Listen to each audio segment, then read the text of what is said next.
Welcome back to Cooking Canines in Chaos. We're still doing all the work, and the dogs are still just hanging out, hoping for a bite.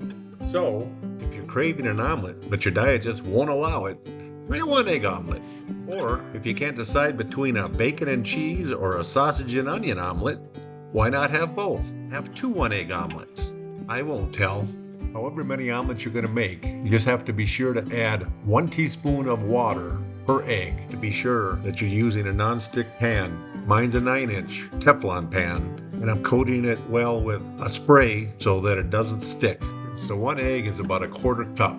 So I'm just pouring a 1/4 cup into the bottom of the pan, shake it around, let it set.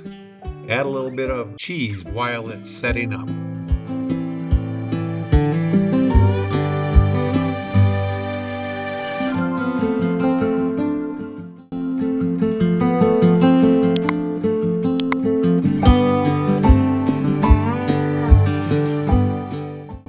At this point, you want to just be sure to let that egg slide out of the pan so that it's in one good piece, and the rest is just making it however you love your omelet.